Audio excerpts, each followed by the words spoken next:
We're continuing our discussion of the 2024 draft tonight, and here to add some context to this momentous event is business correspondent Mark Lee, founder of the Lee Group Innovation. So, Mark, thank you for being here with us this Good to be evening. here. Thank you. Okay, so we are been talking about this for weeks now, and we know that a lot of people will be coming into town. How is the city preparing not only the businesses, but the staff of those businesses? Yeah, you're going to have an influx of over 300, 400,000 people coming into the city. And so I think the city, they're doing a good job in terms of communicating with the staff, doing a good job communicating with businesses, letting them know what to expect, because they're going to be we have to put our best foot forward. I think in terms of if you're not prepared, you got one time to get it right, so you don't want to mess it up. So I think the city's doing a good job of communicating and working with different organizations to make sure that the entire city, from the administration all the way down, is prepared to do this. And for those businesses, those smaller businesses, a local mom and pop who may not be used to dealing with this many people, do you think they'll be able to handle it? They don't have a choice at this point. So yeah, I think, we've known the draft has been coming for quite a while. Yeah. And I know there are many organizations, including nonprofit organizations, that are working with small businesses, and again, also working with the city as well. And they're getting information in advance to make sure that they can handle the influx of people. And let me put this in perspective for you. The Kansas City last year attracted about 300,000 people into their downtown Detroit, their downtown area. Detroit is a much bigger market, and we're expecting, again, over 400,000 to 500,000 people.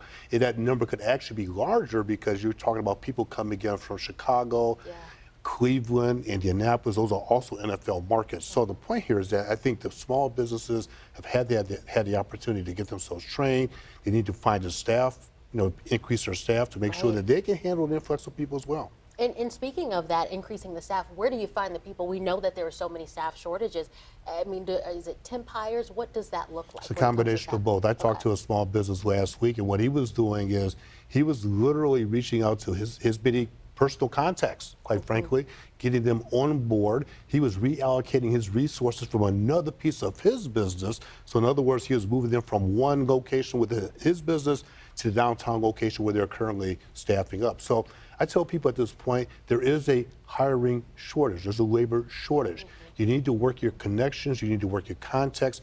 Reach out to the local organizations. There are many local organizations. Hey, work the local temping staffs as well, and make sure you get the people on staff, because otherwise you're going to be overwhelmed by the number of people coming downtown. Yeah, and Mark, Detroit has been in the spotlight with the Lions. Now we have the NFL draft. What does this do for the city? What kind of spotlight does it put us in, globally? This is awesome. I think this is going to put us gives us an opportunity to put our best foot forward. It gives us an opportunity to burnish our image. Hey, you and I talked recently, not too long ago, about our image. Hey, I'm a native Detroiter. And I do public speaking here in Detroit as well as across the country. Let me put it in perspective for you. One time I was speaking, I'm not going to say where, in another major city, and they came up and they apologized to me. I said, what are you apologizing to before? And I was a keynote speaker. They said, well, you're from Detroit. I've gotten that before. You've gotten that as well, right? And I said, well, have you ever been to Detroit? And they said, absolutely not. I said, well, I think you may want to hold back on your thoughts. And so I think what this is going to do, with hundreds of millions of people watching this 3-day broadcast, people will be coming into this city, gives us a chance to burnish our image, refresh our brand, put our best foot forward. So when people leave here, the experience is going to be like, hey, I want to go back. Let's take this past weekend with the NCAA basketball tournament. I have seen reports where you guys have interviewed, the station interviewed several people from different cities. And they came back and said, Detroit was awesome.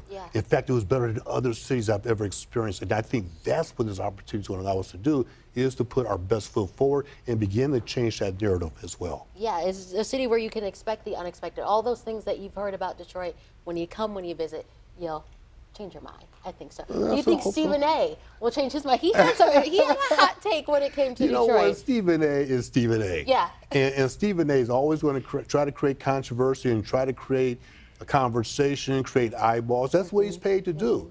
And I don't think anything's going to change Stephen A.'s perspective short term. But what we can do, the city, we have to view this as an investment, view this as an opportunity. With all these people coming down, where else can you get, for all intents and purposes, free advertising to reach the masses, whether it's through traditional media versus non-traditional media. But again, the bottom line is we have to give our visitors the experience, the opportunity to come in and enjoy the city. And Mark, before I let you go, is there anything you're looking forward to most when it comes to the NFL draft?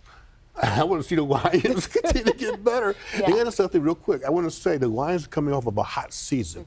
So we are truly under the spotlight. The only thing honestly, I really want to see come out of the draft is everybody come into the city, have a great time, safely, experience the city, experience the people, and everything that we have to offer. Yeah, same here. I hope it's an amazing experience for the city and then also all the visitors that we welcome. It will be. I think the NFL made an outstanding choice to come to Detroit, so I think it's going to be awesome to see how we respond to the situation at large. All right. Well, Mark, thank you so much for Absolutely. your time.